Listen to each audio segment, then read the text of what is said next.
Good evening, everybody. Thank you very much for joining us for our COVID conversation with FSU. Tonight we have with us Hege Ferguson, who is the Director of College Admissions at FSU. She has worked there for 26 years. Originally from Norway, she began her career in the admissions office at FSU and never left. She earned her bachelor's in international affairs and her master's of arts in social sciences from the university. She has mastery of several languages, including Norwegian, French, and German, and obviously English. She has been an integral part of a management team that has successfully increased the quality, size, and diversity at Florida State University's student body. Her specialties include international admission, diversity, and exceptional student groups. Over the years, Mrs. Ferguson has been a part of many professional organizations, including SACAC, NACAC, College Board, and NAFSA. Also with us tonight is my mother and Score at the Top founder, Judy Rabinovitz, who is a certified educational planner and has spent well over 30 years helping kids find success and get into the colleges of their dreams. We're going to start the night off with a short presentation by Hege about FSU, and when she concludes, we will then move into questions and answers with Judy and Hege. I would ask anybody who has questions to submit them over the questions part of GoToWebinar. And we will get to as many of your questions as we can. For those questions we don't get to, Hege has agreed to provide us written answers after the webinar is over, and we'll post them to our blog along with a copy of this video, which will probably be available on YouTube anyway tomorrow. Additionally, there is a handout section in there, and I put in there a copy of the admission statistics, the most recent admission statistics for all 12 Florida State universities, along with the Score at the Top summer SAT and ACT prep schedule, and a little bit of information about our summer school. But without further ado, I'm going to turn it over to Hege, and she can take it away. All right. Well, hello, everybody. I'm just delighted to be able to talk with you. I'm in my kitchen in Tallahassee, beautiful weather. As most of all of you, I am also working from home and have been for about 3 weeks now. And I have 2 teenage kids that I'm managing as well. And so for all of you parents out there that are living the daily struggles of doing your work and managing the kids, I feel your pain. I have a 16-year-old and a 13-year-old, and it's been a challenge. I'll be real. It's been a big challenge, but we're adjusting to it, as I suspect that most of you are as well. But I do think that this is a wonderful opportunity to kind of talk to you about some of the things that's happening in college admissions at Florida State. But don't be surprised that I may not have answers to some of your questions, because things are developing on a daily basis and moving at lightning speed. So I'm going to do my best to be able to present to you the things that I think is important that you know. Looking at the people that had signed up, it looked like the vast majority of you are what we would call rising seniors, which essentially means that you're finishing out your junior year, and before you know it, you're going to be a senior. And what does that mean for next year? So Jason, if you would change the slide, that would be great. These are just some quick things for you to kind of take a look at. One of the things for Florida State that we are very, very proud of is having the highest 4-year graduation rate of the public universities in Florida. And a lot of that is attributed to the fantastic job that our advisors do, working with our students, making sure that they get the appropriate courses, staying on track to be able to graduate in 4 years. And so earlier today, we received the news that FSU will be starting our freshman class for the summer all online, which is a really big thing and something completely new to us. We are making all the efforts to make sure that we make that as smooth of a transition as possible. But I can throw, there's a lot of resources that would be thrown at this because we do want that 4-year graduation rate to continue to be the best in the state of Florida. I will tell you, as FSU being one of 12 state universities in Florida, you have a lot of very good institutions to choose from. In fact, the U.S. News and World Report has ranked the State University System of Florida the #1 educational system in the U.S. And that has been now for a couple of years, and something that we're very, very proud of, and definitely something that I think is important as you are considering all your options. Jason, would you change the slide? All right.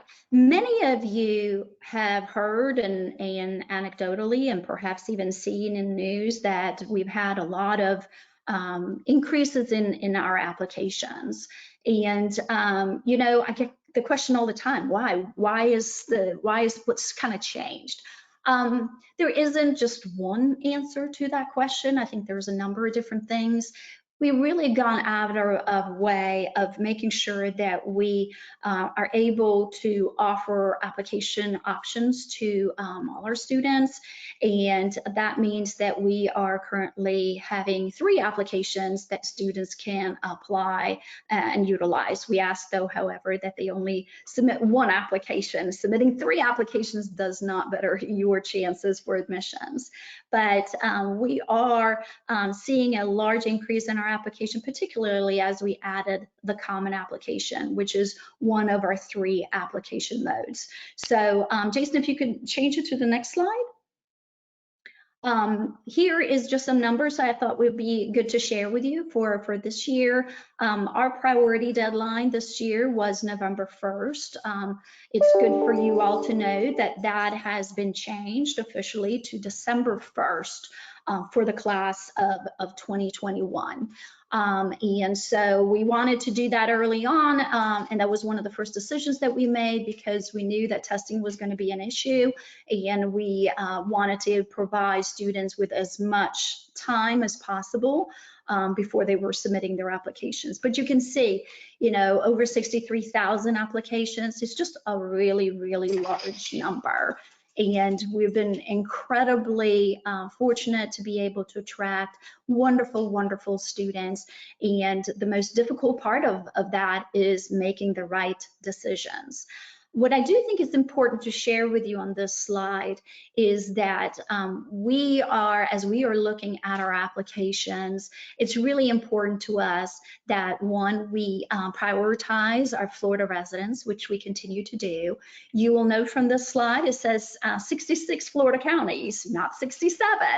And that's because we were not able to find someone to be able to admit from Liberty County, which is a very small county here in Florida. It's the least most populous county in Florida, but we are working on it. But it is a priority for us to really be able to have representation in our first year class from all throughout the state of Florida. We also this year had from all 50 states, which was a new record for us. Last year, South Dakota did not submit an application. I guess this year they did.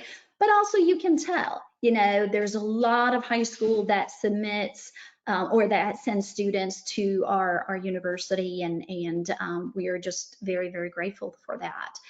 What I do want to highlight with this is, and this is important for you to keep in mind as we kind of talk a little bit further down the road, what happens if we go test optional, those type of things. But for the students that we admitted, 68% of them had all A and B grades. And, that to me is tremendous. That really talks about how hard these students have worked in the classroom. And I think that's super, super important. But what is not reflected in that is also the fact that not only are they getting all A and B grades, but they're also taking a rigorous academic curriculum. And so they are taking AP classes, they're taking honors courses, IB courses, dual enrollment, etc. And so these are really, really good students that will be successful at really at any college that they're going to be admitted to. But we were just very fortunate to be able to see such a good group of students. The other thing I wanted you to pay attention to as well is that you'll see 59% of our accepted students have advanced level math. That is something that's really important. And I can say that coming from someone who, I'm not a math person. I'm good at doing statistics, but not the math per se. But for us, all the research shows that the more math that the students take while they're in high school, the better they will perform in the math courses that they have to take at Florida State. So regardless of what you are planning on majoring at Florida State, you will need to have at least 2 college level math courses. Unless, of course, you're coming in with some type of acceleration credit. But it is our experience that the more exposure that you have to math in high school, the better you're going to be doing at the university. So that is a factor that we take into consideration when we are reviewing students' applications. The other one that we look at is also world language, and you see 41% of them have an advanced world language. 2 is the minimum that you have to have, but in order for the advanced world language, in order for us to count that as that, is for students to have at least 4 years or IB foreign language or AP, etc. And so keep that in mind. I also just wanted to share with you what our average numbers were of high school units. And so you can kind of see that for yourself, particularly in the math area, sciences, social sciences, and even within the world language. It is important to pay attention to that now, because as we are potentially transitioning into a test optional situation for the next couple of years, there is going to be a lot of emphasis that we are going to put on the students' academic curriculum, the courses that they're completing, etc. So I just wanted to share that with you up front, because that is going to be a big factor for this upcoming admission cycles. You want to change the slide? All right, so I just mentioned to you, we have 3 applications: the coalition application, the common application, and FSU institutional application. We don't have a preference. It's really up to the student on what they want to complete, whatever is the easiest thing for you. FSU have, in the last couple of years, also worked very hard on making sure that the application is solely in the hands of the student, and being able to submit an application online and all supporting documents within a 24-hour time period. And so students submit their application. They will also do a self-reported student academic record, which essentially means they take their high school transcript and input all that information into a web form that is then submitted to us. And we'll take a look at what that looks at on my end, and what the reason for why that is something that's really important to us. We also allowed students to self-report their test scores. And so while we are still figuring out where we're going with test optional things, that is one of the questions that we have. Are we even going to ask students to submit any kind of test scores? And I don't have the answer to that yet. It's still too early, but that's potentially something we're looking at. All right, next slide, please. So here are just some numbers. You know, I don't particularly always care to share those kind of numbers for you, because sometimes, particularly students, look at this and go, oh my gosh, I don't have a 4.1. I'm not going to get admitted. You know, these are middle 50th. And middle 50th means that I have 25% that is above that range, and then I also have 25% that is below that range. And so it's really important for us to be able to have the flexibility of making sure that we look at all aspects of a student's application. But also what I wanted to show here with you is also the difference a little bit where the summer and fall is. And so when we talk about a first year class or freshman class, that's really, there's students that start with us in the summer and the fall, and the summer tends to be a smaller class. And some of that is just space availability, to be honest with you. Students graduate from the university every term, and so I have some more space in the summer that allows me to offer some spaces for students, and then I have some more spaces in the fall that allow students to start with us in the fall. We also do where students can apply for the fall semester, but in the event that they do not meet our fall accepted student profile, we will automatically consider them for the summer term. That is different from what some institutions do, I know, but we're just trying to simplify the process for the students as best as we can. Jason, could you switch to slide? Some of you have heard about the Seminole Pathways program, and I just kind of wanted to share this with you real quick. We started this a couple of years ago in response to the large application numbers that we had, because what we were seeing were a lot of very, very qualified students that no doubt would be successful at the university, but we simply didn't have enough spaces for them.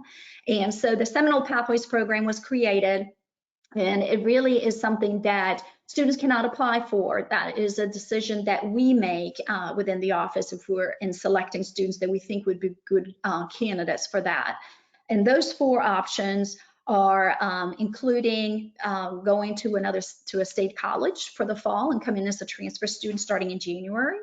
It can go to the FSU Panama City campus. It can be doing a first semester abroad, or it can be doing a first year abroad. And so those are just different places where we had spaces, and we wanted to offer those opportunity to students.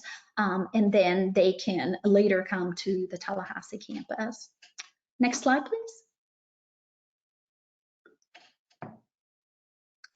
All right, so I shared with you already that the deadline has already been changed. So it's going to be December 1st is going to be the application deadline, and that's our priority application deadline, which means you will get a decision, I'm thinking end of February. That's sort of what we are working on deciding right now. There's a lot of different components that goes into that. This past year, we had a January the 30th.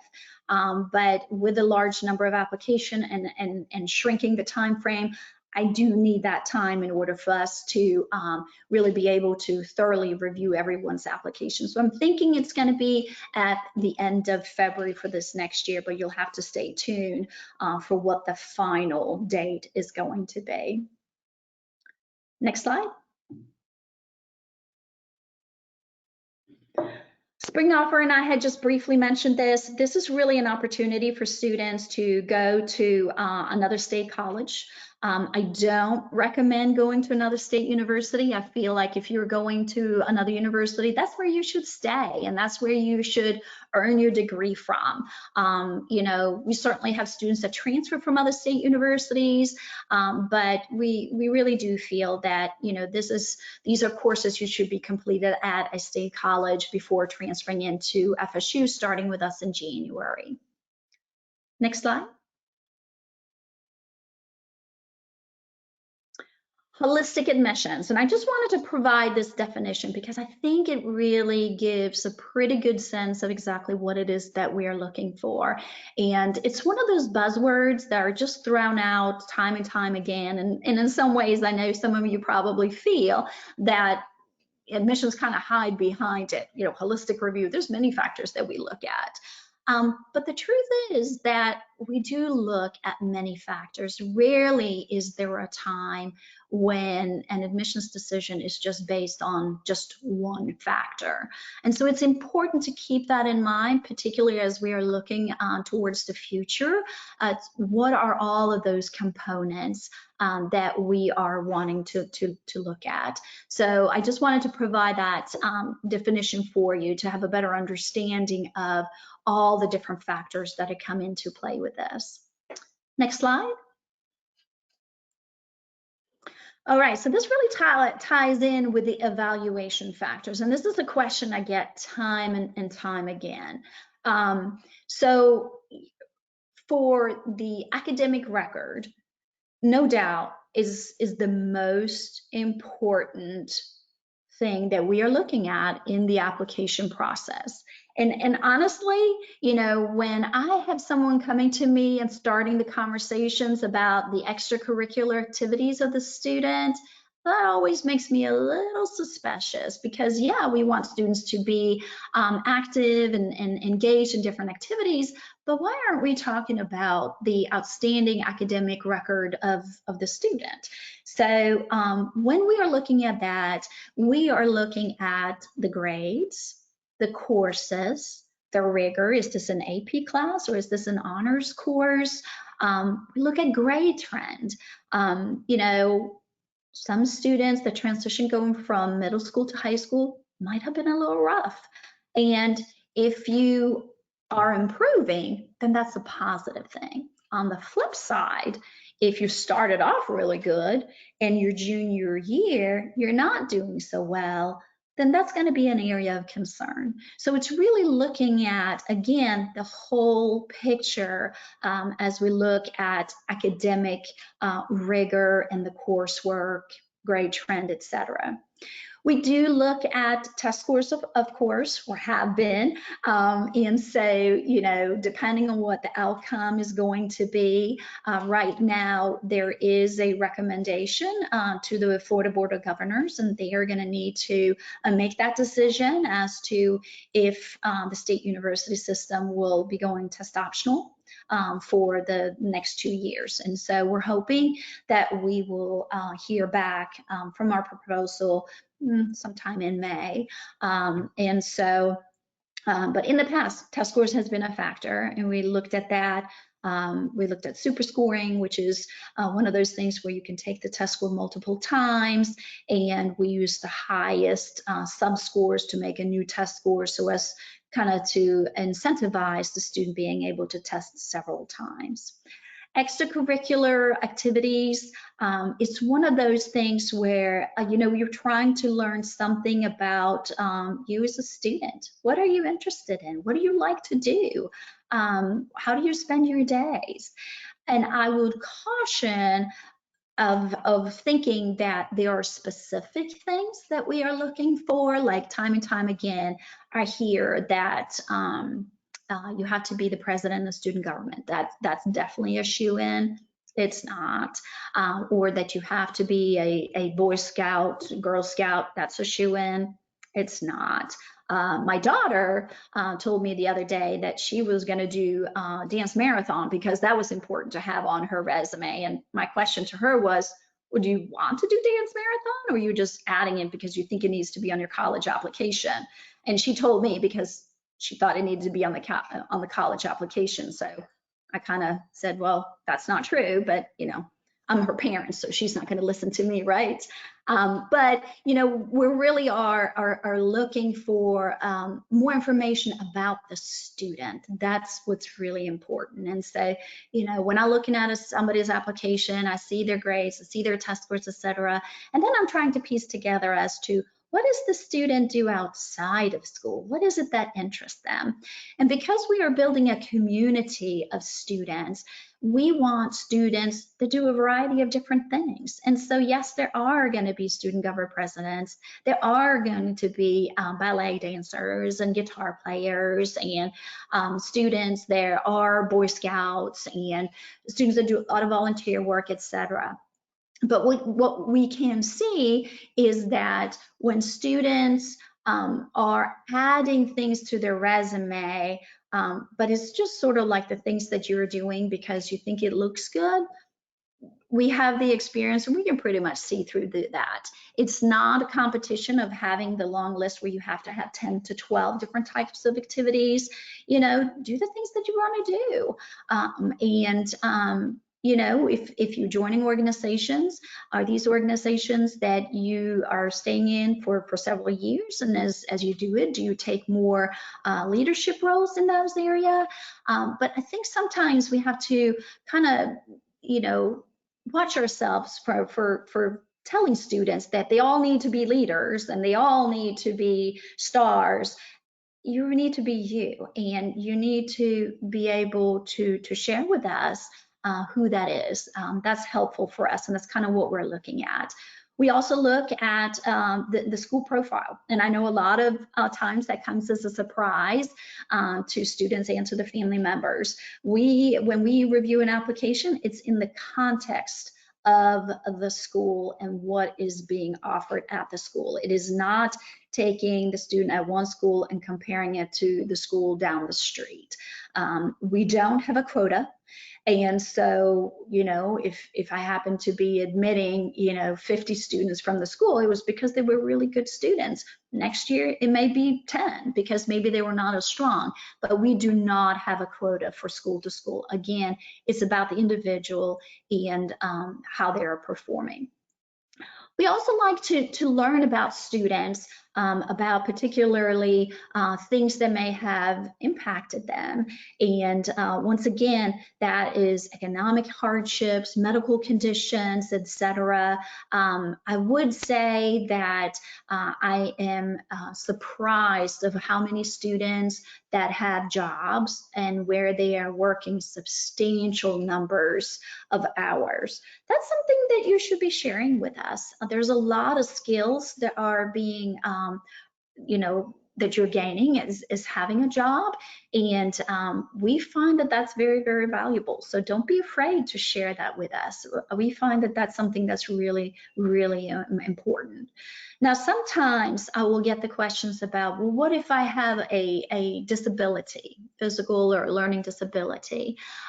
We don't have a space on our application that asks for that. And so we have many, many, many students with a variety of different types of disabilities. They're fully admissible on their own. And we would know anything different. And if they need services, they will register with a Student Disability Resource Center when they come to campus. That being said, there are some students that were not offered admission and then decide that they want to go through an appeals process, which they can. And during the appeals process is when we are asking them to submit documentation as it relates to their disability. And we pay close attention to that when actually bring in our colleagues from a Student Disability Resource Center that are very familiar with it. They're the experts in it. And so we have those discussions as to what constitute a situation where we make perhaps an exception to our accepted student profile because of the medical hardships that the student or the disability that the student have. Next slide. All right, I'm just going to do this real quick. The self-reported student academic record that I mentioned to you earlier, that's required. I wanted to show you this screen because this is one of those things that, you know, parents and students kind of go, wow, okay, I had no idea. First, let me tell you that Florida is notoriously known throughout the country, really the world, for having some of the worst transcripts. They come in hundreds of different types of variations and frankly are quite cumbersome in some cases. So what this filling out the self-reported student academic record, SAR as we call it, allows us to get the information from a transcript into a form as you're seeing on the screen. And it makes it for someone who's doing this every day, it makes it very easy to read it. You can clearly see, you know, how it's broken down by subjects and the years. You can see what is the rigor of it. It calculates the grade point average. It says unweighted GPA. It has an FSU core GPA. But more importantly, I can query on this data. So if the student was taking and do enrollment courses, I could run a separate report and say, just give me the GPA for the due enrollment courses. Or I could say, tell me how many math courses this student have. It just has endless opportunities. Students sometimes will get confused, particularly with the Common App application, where they ask them, and some institutions do, ask them to self-report their grades. It is not the same thing. So for FSU, if you're only applying to FSU, you should not fill that out. But because the Common App is a national application platform, other institutions may. But we have been using SAR, and I think we're 7 institutions in the state university system that completes the SAR. And the great news is, once you have completed the SAR, you don't have to complete it again for each one of those institutions. You're just clicking to what institution you would like to have it sent to. So that just makes it really easy. Next slide. I just wanted to show you this. If you want to go back real quick, Jason. Other way.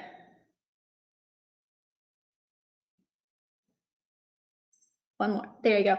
I wanted to show this really quickly to you because the first SAR that we looked at was for student that was admitted. This is for someone who was not.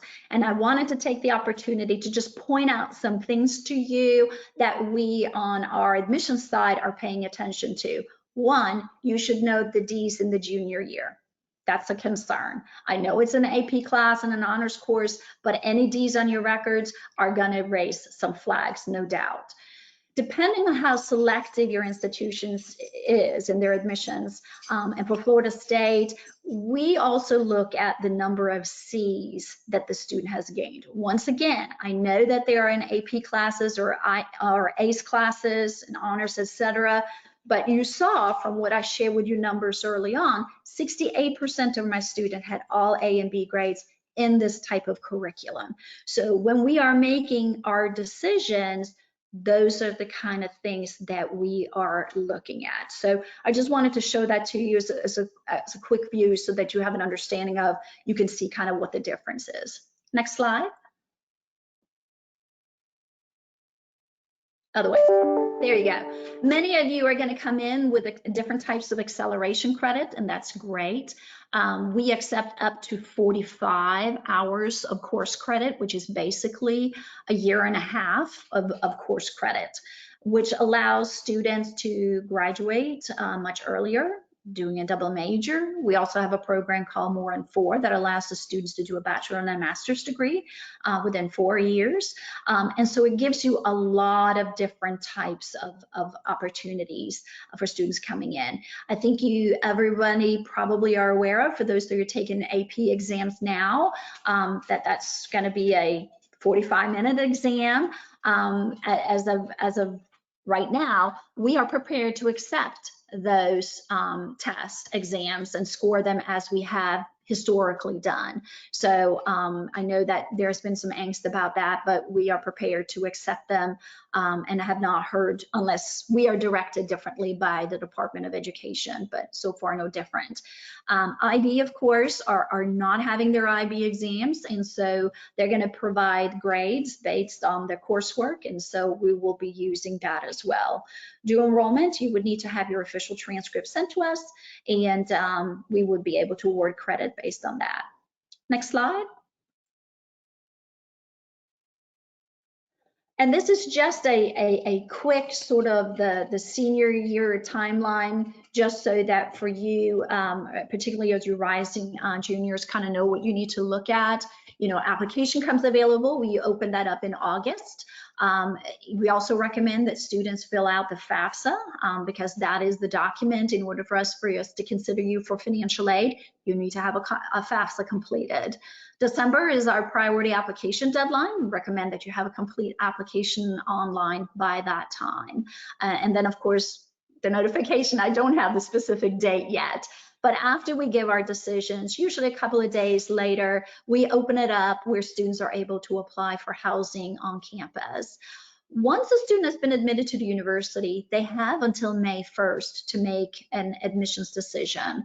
And some of you may have seen that there were several universities that decided to go ahead and change their May 1st deadline to June 1st deadline. In many cases, I would say the majority of those institutions really never adhere to that May 1st deadline in the first place. FSU typically have. And what we have asked students to do is, once again, kind of going back to that individual student review, which we basically have told students that, hey, if you are not comfortable making your decisions by May 1st, then let us know and we'll work with you. Because there's some students that may need 2 weeks, 3 weeks, 4 weeks, whatever they need to make their decision, we are willing to work with them. So we did not change our May 1st deadline. We are just instead opting to work with students on a case-by-case basis. Next slide.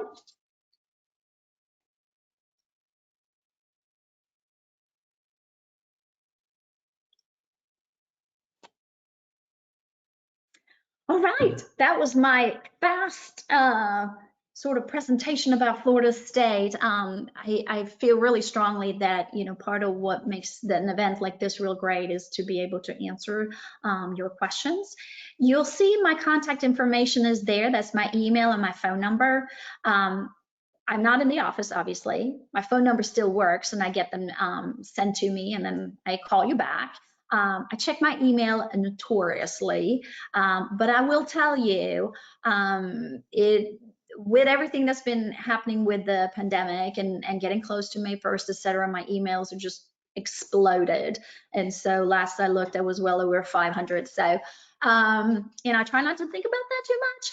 But if you are emailing me, you will get a response from me. I answer my own emails, I answer my own phone calls, but it may take more than just a day to get a response back from me, and that's just because of where we are in the admissions cycle. But I welcome any questions that you have or any thoughts that you want to share. So with that, Judy and Jason, I don't know, or do you want to open it up for questions? Yes, I would love to. Thank you. I hope everyone can hear me. You anticipated so many of the questions that have come in. I mean, just an amazing job. And before I forget, I want to say that there is not another admission director anywhere who answers phone calls and emails faster than Hege, which I think is how we connected in the very first place, because she knows that I'm a lunatic and I'll send her something in the middle of the night and I'll have an answer very soon. But anyway. So first question is, I was going to originally ask how COVID-19 might change your admission process and the decisions for next year, but we already know now that you are pushing back your deadline to December 1st, and that the Board of Governors may make a decision to go test optional. Yep. When might that decision be made? Well, as any time that you're dealing with larger organizations, it takes a little bit longer, but from everything that I've heard, they are wanting to act on this pretty quickly. And so, they are, I'm hoping we are getting a decision in May.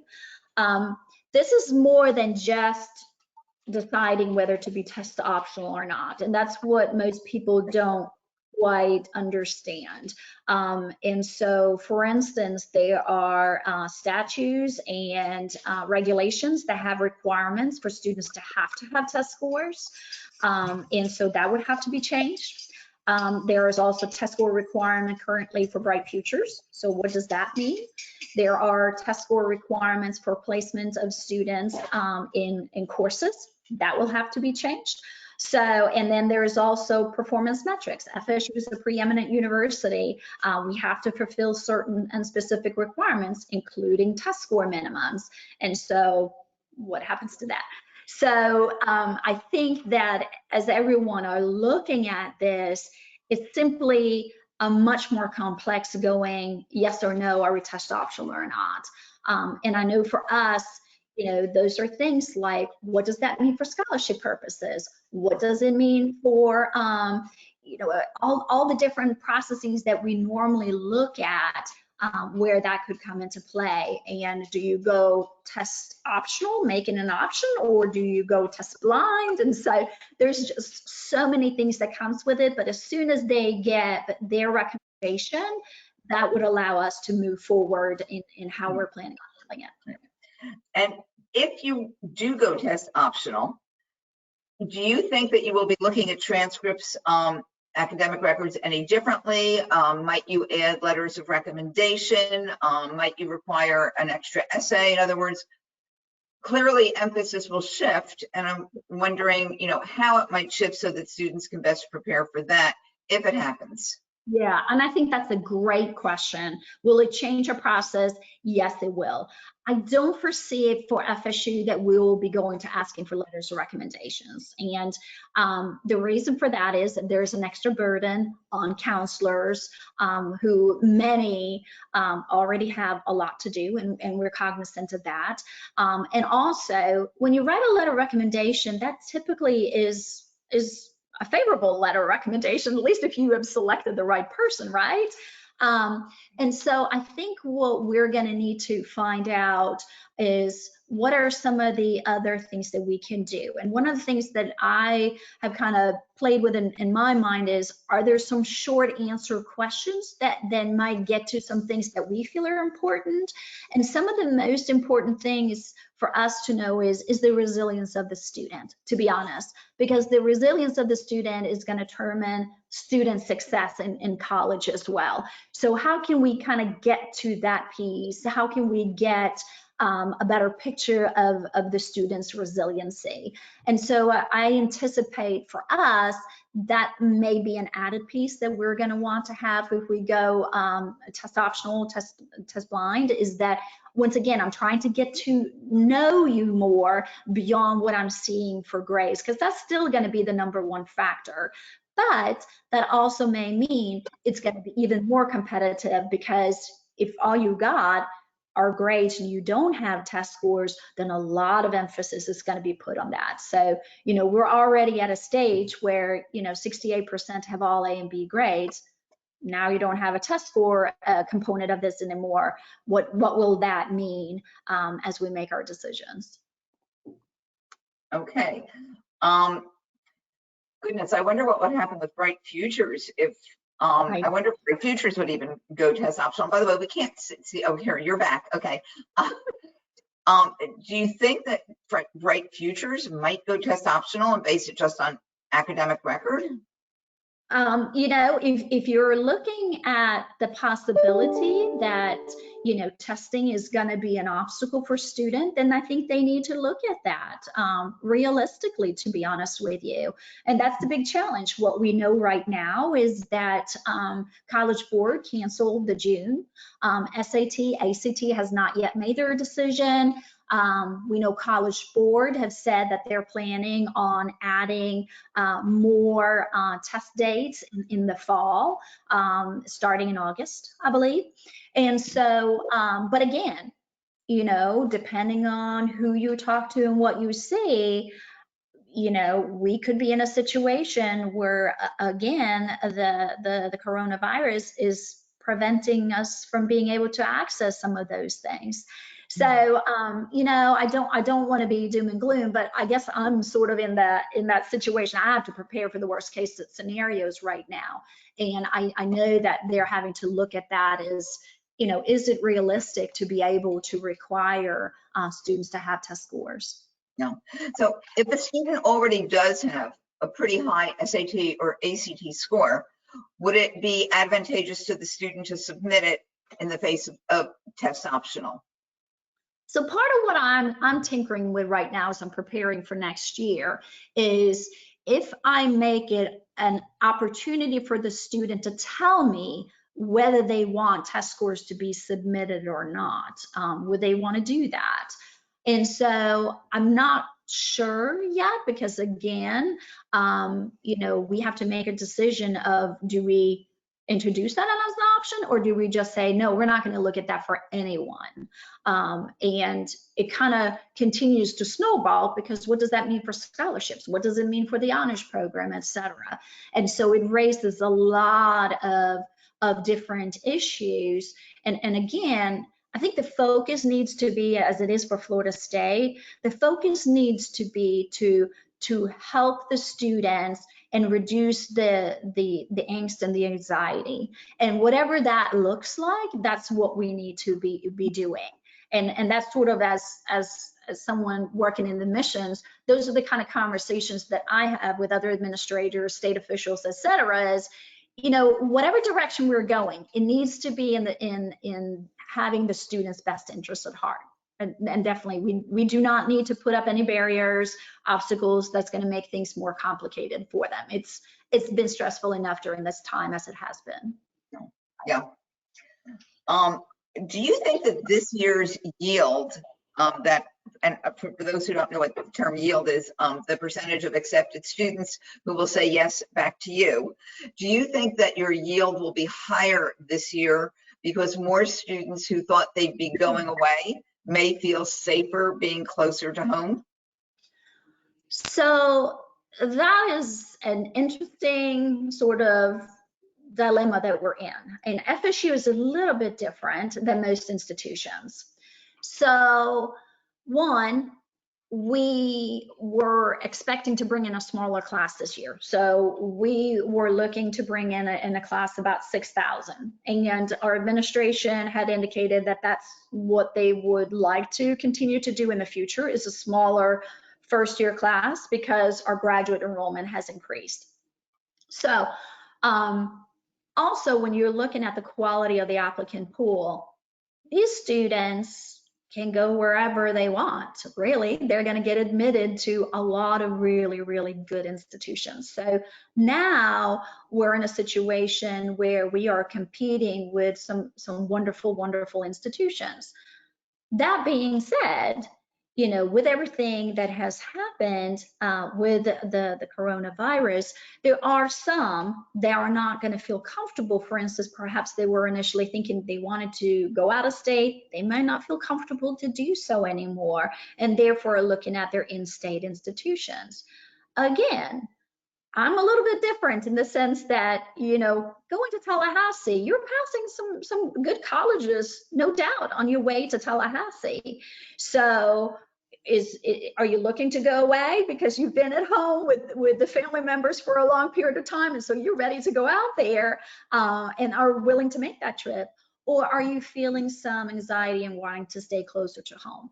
So I will tell you that predicting yield right now is a nightmare. I mean, anytime that you're trying to figure out what a 18-year-old is going to do, it's not an easy thing for sure. And then add to all of these other things that are happening around you. It's one of those things where, frankly, that's the kind of stuff that keeps me awake at night, because you want to try to make sure that you're trying to predict it. Right now, we are right where we want it to be. So I haven't seen anything. I have seen an uptick of other students that were planning on going abroad. They are now wanting to see if they could come, and what about scholarship opportunities, et cetera. So yes, there is definitely more of a trend that way, and who knows where it's gonna all end up, to be honest. So since you just mentioned going abroad, and FSU does have a wonderful first year abroad program, yes. I'm wondering sort of what the backup plans are going to be for that if we're still somewhat virtual in the fall.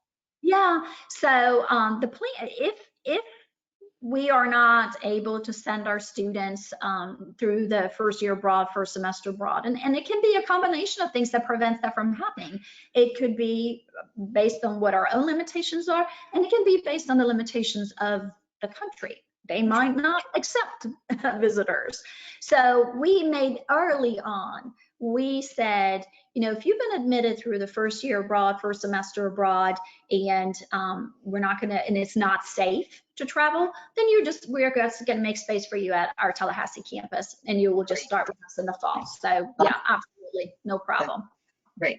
And can you highlight any differences that might exist between the admissions process for an in-state student versus an out-of-state student? And also if there is a cap on out-of-staters?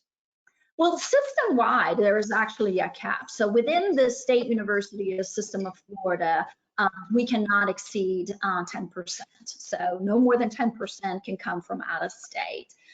In our admissions review process, we separate between in-state and out-of-state, and our out-of-state students are given priority. So a good example would be if I have a student that have the same records, admissions profile, one is out-of-state, one is in-state, the in-state is going to get preference.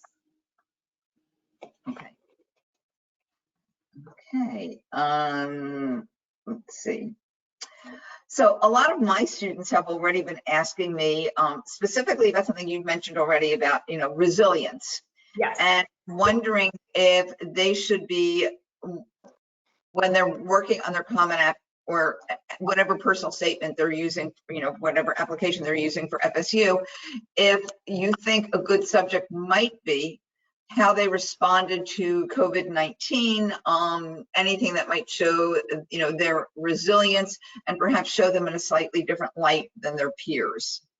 Yeah, and I think, you know, one of the things that usually happens is anytime there is some type of larger event, they usually is reflected in their college essay, because that's important. It's something that had a great impact on their lives.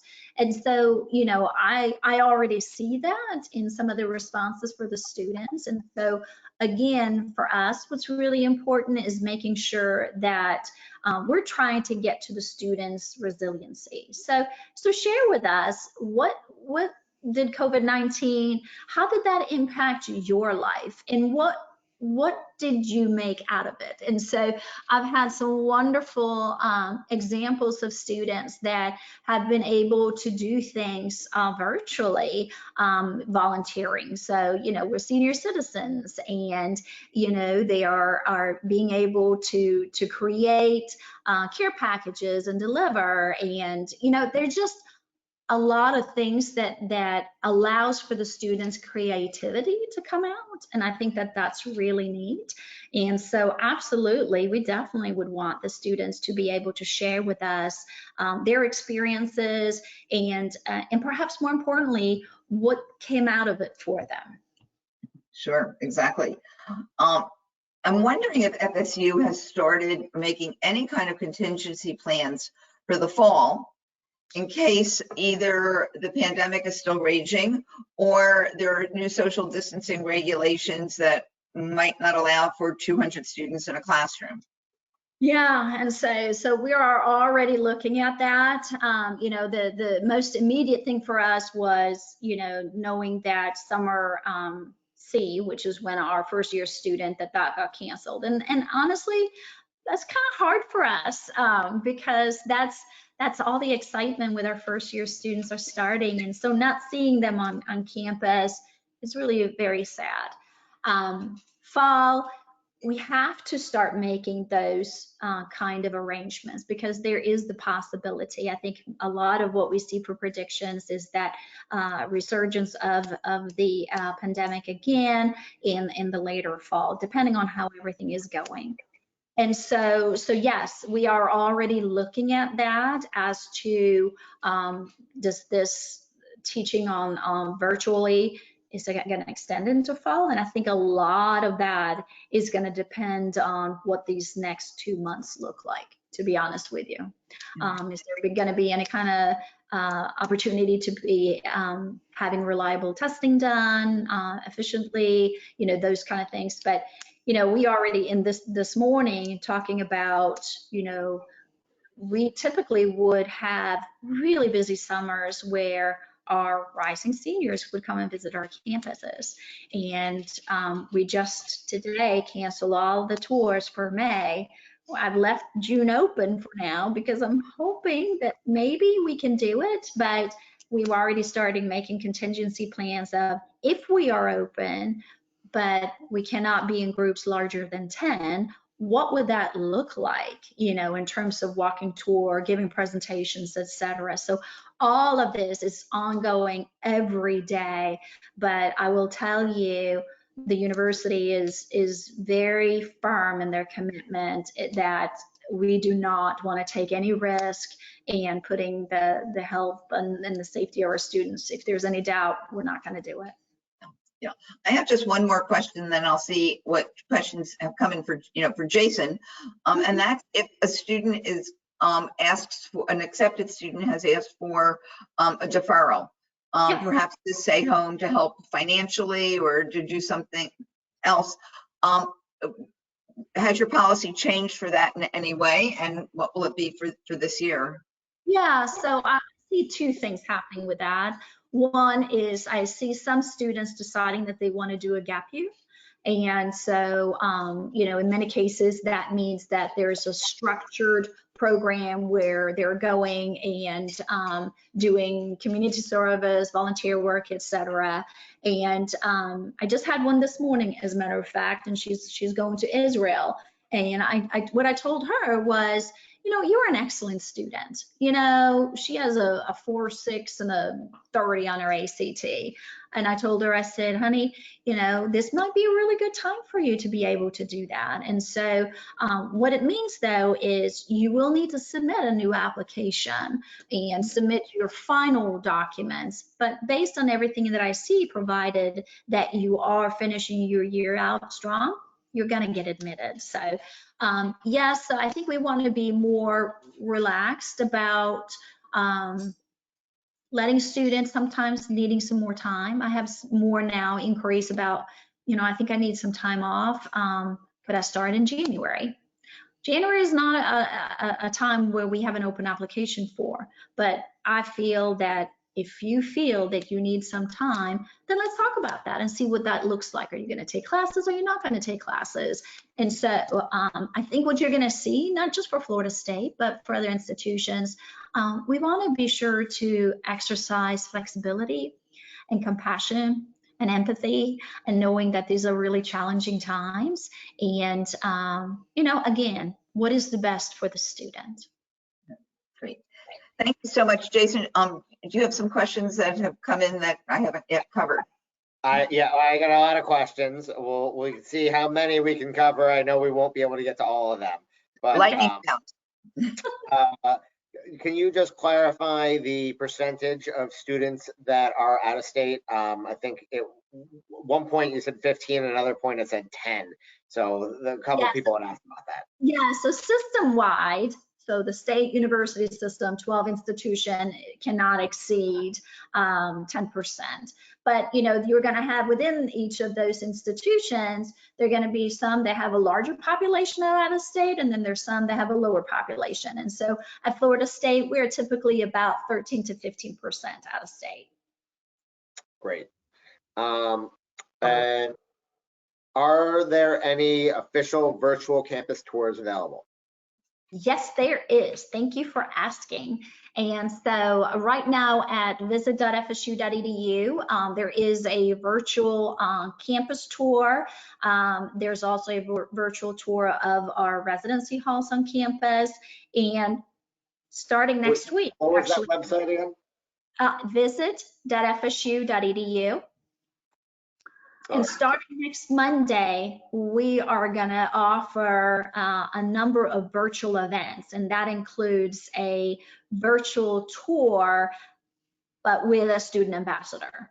And so it will actually be like, you are walking along with a student ambassador, just happen to be virtual. And we are wanting to keep those groups of registered individuals to 25 so that we can have those interactions that we feel are really, really important. And they will also be information sessions, presentation by international programs, financial aid session, etc. And so that is starting next week. Great. Do you know if incoming freshman orientation will be held virtually? All orientation session will be held virtually, yes, for summer and fall. Okay. And when you talk about going test optional, is that an FSU decision or would that be a decision for every state school in Florida? Yeah, so this is actually coming from the Florida Board of Governors. And so that impacts all of our state universities. And so they have to let us know as to if they approve going test optional or test blind. It's not an individual decision. And they are actually talking about test blind as well? As a possibility, yep. Everything is on the table right now. Can you tell us what the average number of homeschooled students you admit each year? Average number of homeschool students is less than 2%. For those, someone just asked what test blind means. Test blind means that they won't even consider the SAT or ACT scores if they're sent. Correct. So someone said some DC area colleges are admitting from the wait list, but giving priority to students within driving distance. Are waitlisted students who are closer in proximity to FSU going to have a better chance?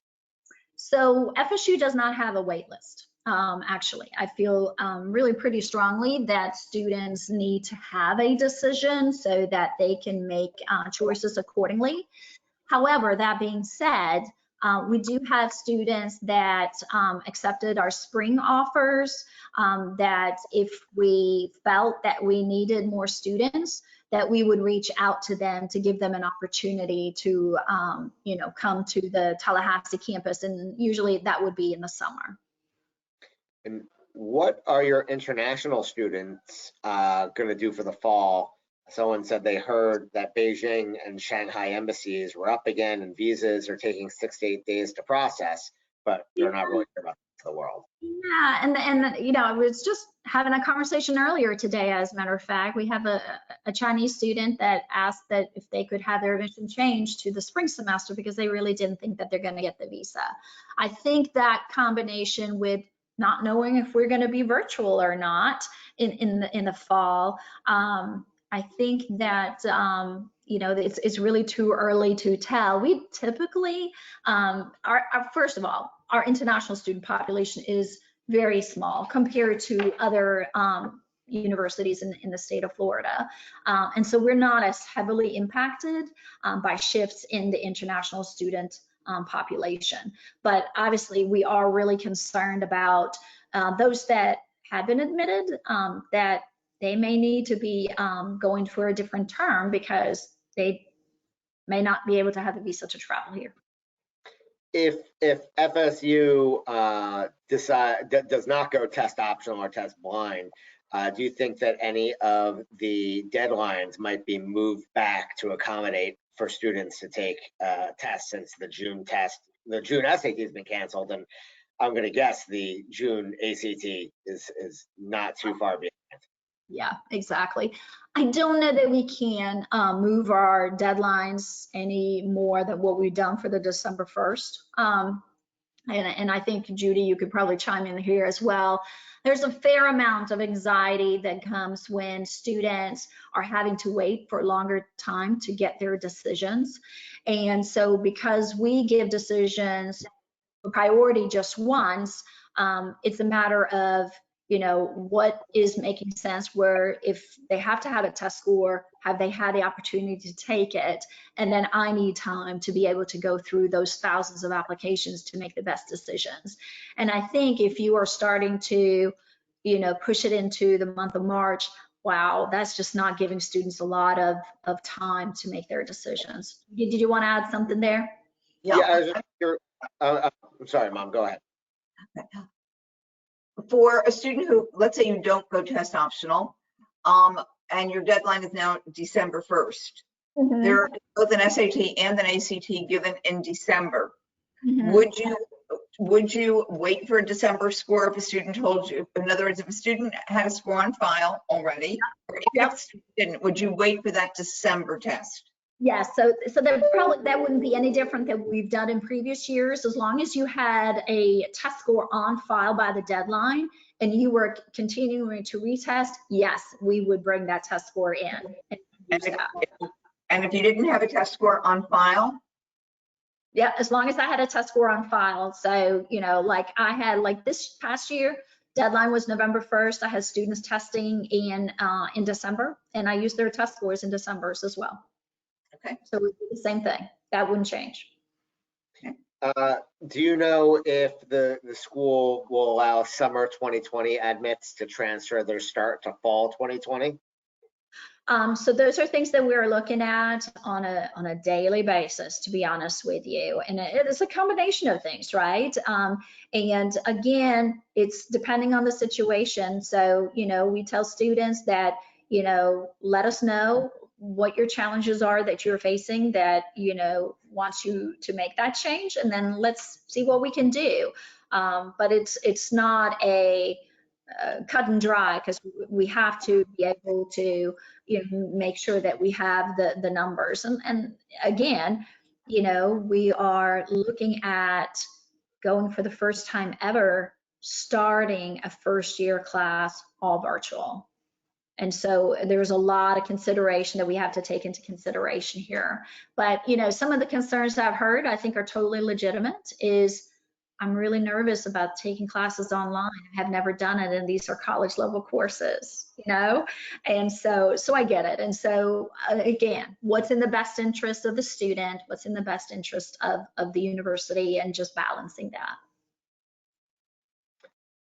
Most of the rest of the questions are kind of stuff that we've talked about, and we can dive into the minutia of it. I mean, a lot more, I think, if we you know, try to compile them and just send them to you after this webinar is over. So I'm going to end it now, and I'm going to say thank you very much for everyone that's online. I apologize, I did not have the admission statistics uploaded correctly, and I couldn't have done it while we were doing this because I needed my computer to show the presentation, but I have done it in the last couple of minutes. So if you look in the handouts, it'll be there, and don't worry, I'll include a link to it in the follow-up email that'll go out tomorrow with a link to the recording, so you'll be able to get it. And you can always email me as well, jason@scoreatt.com, or you can just reply to the email that you got if you got one to sign up for this webinar.